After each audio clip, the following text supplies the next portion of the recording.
મિત્રો, શિયાળો હજુ શરૂ થયો નથી કે દરેકને તલ સાંકળી, તલના લાડુ, ગજ્જક, તિલકુટ આ બધી જ વસ્તુઓ ખાવાનું બહુ જ મન થતું હોય છે। મિત્રો, તલની તાસીર ગરમ હોય છે, માટે શિયાળામાં તલનું સેવન કરવું તે શરીર માટે ખૂબ જ ફાયદાકારક માનવામાં આવે છે। તો ચાલો મિત્રો, આજે આપણે આ વિડીયોમાં તલના સેવન કરવાથી થતા અદ્ભુત ફાયદાઓ વિશે જાણીશું। મિત્રો, દરરોજ સવારે તલ ચાવવાથી દાંત મજબૂત થાય છે અને પેઢા સ્વસ્થ રહે છે, કારણ કે તલમાં ભરપૂર માત્રામાં કેલ્શિયમ હોય છે, જે દાંત અને પેઢા માટે ફાયદાકારક છે।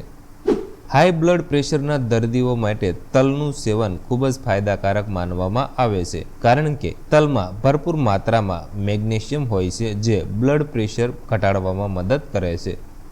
શિયાળામાં તલનું સેવન કરવાથી સાંધાનો દુખાવો અને સોજાથી રાહત મળે છે। તલમાં કેલ્શિયમ અને ફોસ્ફરસ જેવા પોષક તત્વો હોય છે, જે હાડકાને મજબૂત બનાવવામાં મદદ કરે છે। શિયાળામાં દરરોજ તલનું સેવન કરવાથી યાદશક્તિ વધે છે, કારણ કે તલમાં protein, minerals, calcium, magnesium, iron અને કોપર જેવા ઘણા પોષક તત્વો હોય છે, જે મગજની શક્તિ વધારે છે। તલનું સેવન કરવાથી અનિદ્રાની સમસ્યા દૂર થાય છે। તલનું સેવન કરવાથી તણાવ અને ડિપ્રેશનની સમસ્યા દૂર થાય છે। જો નાની ઉંમરમાં વાળ સફેદ થવાની ફરિયાદ હોય તો તેમણે કાળા તલનું સેવન કરવું જોઈએ।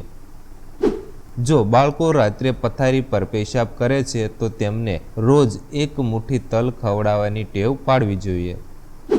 કોઈ પણ વસ્તુ તળતા સમયે દાઝી ગયા હોય તો દૂધમાં તલ વાટીને આછો લેપ કરવાથી ખૂબ જ ઝડપી રાહત મળે છે।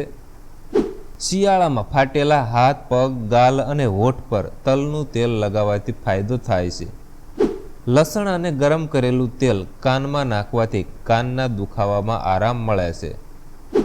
1 ભાગ કાળા તલ, 2 ભાગ સાકર અને 4 ભાગ બકરીના દૂધમાં ભેળવીને પીવાથી શરીર મજબૂત બને છે।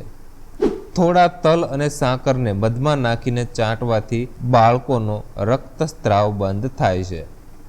તો મિત્રો, આ વિડીયોની અંદર આપણે તલ ખાવાથી થતા કેટલાક અદ્ભુત ફાયદાઓ વિશે વાત કરી। તો જો મિત્રો તમને અમારો આ વિડીયો પસંદ આવ્યો હોય તો પ્લીઝ વિડીયોને લાઇક અને શેર કરવાનું ભૂલતા નહીં, તથા આવા જ વિડીયો જોવા માટે પ્લીઝ અમારી આ યુટ્યુબ ચેનલને તમે જરૂરથી સબસ્ક્રાઇબ કરી લેજો।